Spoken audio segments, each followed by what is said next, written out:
Each week, Wells Fargo Bank brings us stories of athletes who have overcome adversity in their lives to succeed in school and in sports. Courtney Christensen of Gatos High is one of the toughest water polo defenders in the South Bay. But when suddenly Courtney started having seizures, she was forced to sit out of the sport she loves. Now in her senior season, Courtney is back. The battle with her epilepsy is not over, but she refuses to let the medication and her seizures control her life.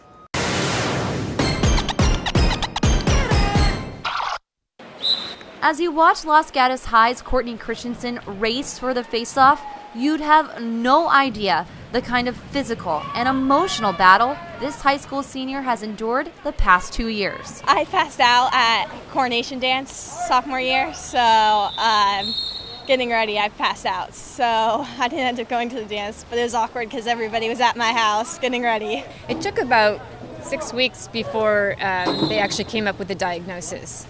And I was just really shocked. But that was just the beginning. Courtney is diagnosed with epilepsy.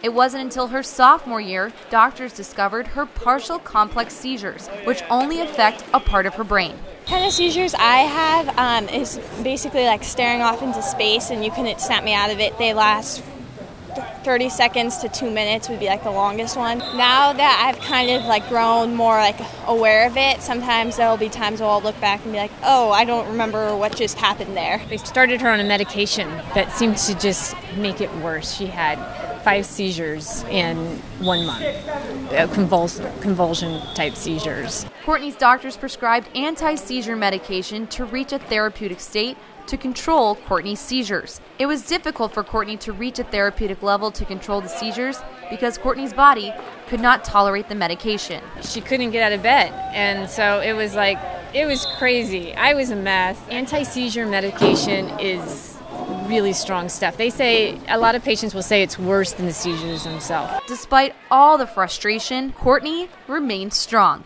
She missed 6.5 weeks of school her sophomore year.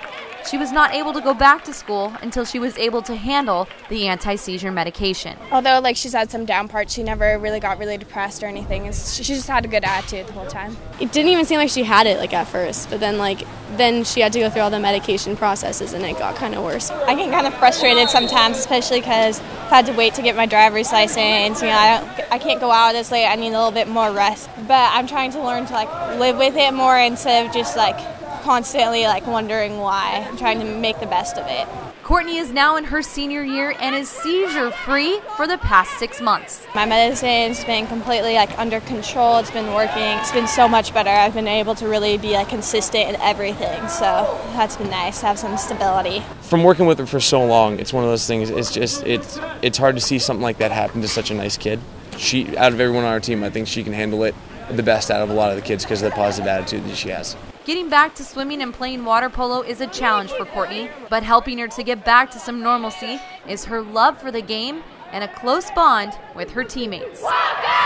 Definitely like a distraction, something to take my mind off of. I mean, my best friends play water polo, so I'm always around them. They're so supportive. It's better for everybody having her here.